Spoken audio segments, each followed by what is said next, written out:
안녕하세요. 오늘은 수학을 가르치는 부모님들이 항상 많이 하는 질문, 그리고 가장 깊은 고민, 딜레마, 선행을 많이 해야 되나, 심화를 많이 해야 되나, 여기에 대해서 한번 말해보고자 합니다.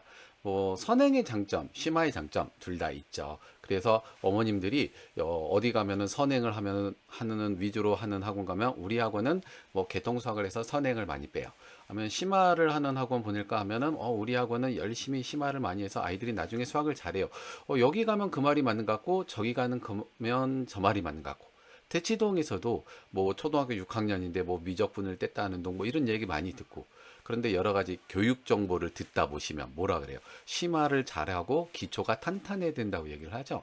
그래서 어머님들이 여기에 대해서 항상 딜레마를 갖고 계세요. 그래서 오늘은 제가 그 해법에 대해서 한번 얘기해 보자고 합니다. 선행은 뭐 분명한 장점이 있습니다. 미리 다음 학년 것들을 이제 풀어보기 때문에 다음 학년에서 이제 적응하기 쉽다는 게 있고, 또 수학은 어느 정도 문제를 풀어야지 자기 거로 체화가 되는 게 있어요. 그러니까 먼저 시작한 친구들이 좀 더 체화를 빨리 하고 깊게 할 수 있다는 장점도 있죠.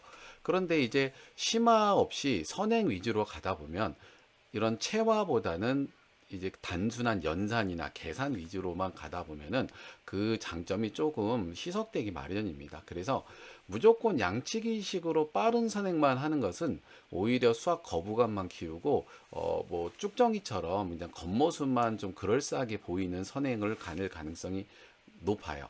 그리고 또 심화도 심화 나름대로 장점이 있습니다. 뭐냐면은 처음에 심화를 하려고 그러면 문제집을 오래 풀잖아요. 그러다 보면은 좀 느린 것 같아도 이게 1년이 쌓이고 2년이 쌓이고 3년이 쌓이다 보면은 점점점 문제집 푸는 속도가 빨라져요. 그래서 어느 정도 따라잡는 것도 있습니다. 그래서 선행과 심화가 둘 다 필요하고 또 둘 다 나름대로의 장점을 가지고 있는데, 그렇다고 심화를 하자니 어느 정도 깊이까지 해야 되는지, 몇 권을 풀어야 되는지, 한 학기에 뭐 네 권 다섯 권을 풀어야 되나 이런 생각이 드시죠. 근데 한 학기에 네 권 다섯 권 이렇게 푸는 게 사실은 아이들이 학년이 올라가잖아요. 시간이 멈춘 게 아니고. 그러다 보니 이렇게 네 권 다섯 권 풀면서 올라가자 보면은 너무 느려지고, 그렇다고 그래서 뭐 심화를 안 하고 올라가자니 우리 아이가 쭉정이처럼 배우는 거 아닌가 불안하기도 하고, 이런 것들이 되잖아요. 그래서 이런 딜레마에 대한 대안을 제가 좀 제시해 보고자 해요. 그래서 저는 기본적으로 학생이 한 두 권 정도로 한 학기에 두 권 정도로 진행을 하면 어떨까라고 해서 아이들을 그런 식으로 가르치고 있습니다.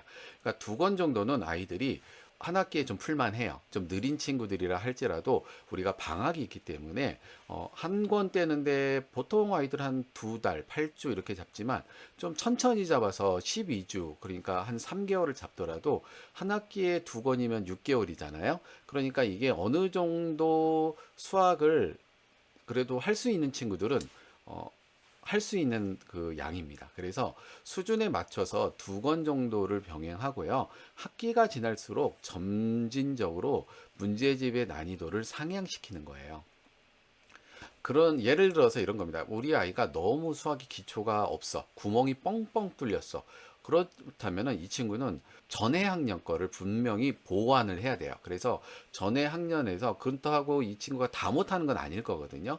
못하는 단원만 골라가지고 문제집을 다 풀 생각을 하지 마시고 전에 학년의 거, 이전 학년 거를 다시 복습을 시킵니다. 그럴 때는 좀 쉬운 교재로 기본 개념과 계산을 할 수 있게 만들어 놓고요. 그 다음에는 이번 학기 자기가 배우는 거를 따라가는 겁니다. 때에 따라서는 부모님들이 약점 보강해야 돼요. 복습시켜 주세요. 복습의 중요성 많이 듣다 보니까 저희한테 그런 요구를 하는 경우가 있는데요. 이게 너무 복습에서 오랫동안 매진하다 보면은요, 현행 학습의 성적이 안 올라요. 그러면 아이들도 성적이 오르고 뭔가 알아가는 게 있고 학교에서 선생님한테 칭찬도 받고 그래야지 수학을 배우는 재미가 있는데, 너무 복습만 열심히 하다 보면은 이게 현행 학습을 놓치는 경우가 많거든요. 그러니까 복습은 할 때는 우리 아이가 어느 정도 계산이나 개념만 알고 넘어가자는 식으로 좀 가볍게 해놓고 나서 거기에서 분명히 미진한 게 있긴 있어요. 그렇게 하면 그거는 현행 수업을 하면서 메꿔가겠다, 이런 마인드로 접근하시는 게 좋아요. 그래서 너무 구멍난 친구는 복습 한 권 뗀 다음에 그 다음에 현재 학년 학기 거를 따라가시라. 이렇게 시작을 하고요. 그렇게 해서 어느 정도 우리 아이가 잘 돼요. 그래서 기본적인 문제집, 예를 들어서 뭐 디딤돌 기본이라든지 이런 거는 어느 정도 쑥쑥쑥쑥 풀리게 돼요. 그러면은 이 디딤돌에다가 조금 더 위에 있는 문제집, 뭐 유형서라든지 이런 것들을 한 권 조금 더 풀리는 겁니다. 그래서 한 학기에 자기 학기 거 두 권 정도를 병행할 수 있게 해주면 좋아요. 그러면 여기까지는 아직은 뭐 심화라고 하긴 그래요. 현행을 조금 더 탄탄하게 한다. 이렇게 생각하시면 되겠죠. 근데 이제 기본 문제집이 어느 정도 술술 풀리는 단계가 되면은 이제 조금 더 다음 학기에는 그 다음 학기 거의 기본 개념수 중에서도 조금 중간 난이도의 개념서들이 있어요. 너무 쉬운 거 말고. 그래서 한 중간 난이도의 개념집 한 권을 풀고, 그리고 그거보다 좀 어려운 문제집 한 뭐 센수학이라든지 이런 것들을 한 권을 풀면서 또 이렇게 한 학기에 두 권을 진행해 주는 거예요. 그러면 이 우리 친구들이 이쯤 되면은 이제 자기 학년권을 조금 자신 있고, 조금 어려운 문제도 조금 생각하면 건들 수 있어. 요 정도가 되거든요. 그 다음에는 이제 한 센수학 정도 잘 풀 수 있다 그러면은 이제 개념서도 조금 더 어려운 거로 시작하고, 그 다음에 뭐 조금 더 고난도 문제지, 뭐 디딤돌 뭐 최상위 S나 최상위까지 이렇게 조금씩 단계적으로 아이들이 푸는 교재의 수준을 올려가시면 됩니다. 그렇게 하면은 아이들이 선행을 할 수도 있고요. 이게 조금씩 두 권씩 목표로 잡고 하다가 보면은 사실은 두 권 푸는데 아이들이 속도가 붙으면 6개월이 안 걸려요. 한 4개월 정도면 두 권을 이제 다 풀거든요. 그러면은 1년이면은 12개월이니까 1년에 한 학기 정도씩 선행을 조금씩 자연스럽게 밟으면서, 아이들이 현재 어려운 문제집도 풀고 있잖아요. 심화 문제도 자연스럽게 다룰 수 있는, 이렇게 선행과 심화를 동시에 잡을 수 있는 스텝을 밟게 됩니다. 물론 이렇게 하려 그러면은 선행만 전문으로 끌어당기는 아이들보다는 느릴 수밖에 없어요. 그러니까 조금 학년이 낮을 때부터 이거를 시작하면은 중학교, 고등학교 올라갈 때일수록 자연스럽게 좀 선행도 빨라지고 부족함 없이 고등학교에 입학할 수가 있어요. 그래서 이렇게 4단계로 해서 우리 아이들이 무조건 다 1단계부터 시작하진 않을 거 아니에요. 2단계부터 하는 친구들도 있고 3단계부터 하는 친구들도 있고 할 텐데, 이렇게 기본 개념서도 난이도를 조금씩 올려가면서, 그리고 심화 문제집도 난이도를 올려가면서 한 학기에 한 두 권 정도씩 풀면은 자연스럽게 심화와 선행을 둘 다 잡을 수 있게 될 겁니다. 그래서 불안함에 심화를 많이 해야 되는데 어디까지 해야 돼? 그러면서 한 학기에 4권, 5권을 하면은 분명히 너무 진도가 느려서 그 선행이 주는 이점을 하나도 늘릴 수가 없어요. 그래서 한 학기에 한 두 권 정도면 충분하고요. 그런데 이거는 저희가 보통 아이들 기준으로 말씀드린 거예요. 아이들에 따라서는 좀 수학적인 능력이 뛰어난 아이들이 분명히 있거든요. 우리가 운동도 달리기를 조금 더 잘하는 친구, 재능이 있는 친구 있듯이 수학도 마찬가지입니다. 그런 친구들은 딱 두 권이 아니라 조금 더 세 권, 네 권 이렇게 해도 좋은데, 보통 아이들 기준으로는 한 두 권씩 잡으면서 올라가면은 고등학교 수학까지 무난하게 되고요. 물론 중학교에서는 뭐 여기다가 유형서 한 권씩 하면서 한 학기에 보통 한 세 권 정도씩 풀리고 가는 게 좀 적당하긴 합니다. 오늘은 이제 초등학교에서 어떻게 하는지 말씀드렸기 때문에 두 권을 기준으로 잡았고요.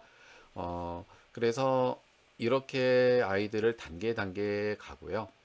그 다음에 또 하나 이제 어머님들이 많이 하는 질문 중 하나가 답지를 봐도 되냐 안 되냐예요. 근데 아이들이 공부를 할 때는요, 기본 개념을 익히는 단계가 있고요, 취마 추론 능력을 익히는 단계가 있어요. 기본 개념을 익히는 게 뭐냐는 거는 저는 이렇게 정의를 해요. 그러니까 기본적인 문제, 약간 변형된 문제까지는 그냥 술술술술 풀 수 있는 정도, 이게 기본 개념이 완성됐다고 보거든요. 이 단계에서는요, 뭔가 추론 능력을 위해 고민하고 애쓰고 하는 게 아니라 내가 잘못되거나 잘못 안 거가 있으면 빨리빨리 수정하는 게 중요해요. 그래서 오히려 아이들이 수준이 낮을수록, 기본 개념 다를수록요, 답지나 선생님에게 질문을 빨리빨리 하는 게 좋고요. 그 다음에 아이들이 심화 문제 풀고 어려운 문제 풀고 추론 능력을 키우는 거는 말 그대로 추론할 수 있는 능력을 연습 중이잖아요. 그럴 때는 오히려 이제 답지를 빨리 보거나 질문을 많이 하는 게 독이 될 수 있겠죠. 물론 이 추론 능력을 키울 때 선생님이 키워주는 방법들도 있습니다만 오늘은 이제 가정에서 할 수 있는 능력이니까 아이들 스스로 생각해 볼 수 있는 시간을 추론 능력을 키우는 심화 능력을 키우는 단계에서는 많이 필요하다. 그 다음에 오히려 기본적인 계산이나 개념을 익히는 단계에서는 답지 보고 빨리빨리 수정하는 게 좋겠다라고 생각하시면 되겠습니다. 그리고 문제를 풀 때는요, 아이들이 항상 좀 풀이를 잘 쓰게 해주세요. 그러다 보면은 아이들이 어디에서 잘 틀리는지가 보여요. 그래서 저도 아이들이 선생님 이거 모르겠어요 그러면은 너 어떻게 풀었는지 보자라고 먼저 해요.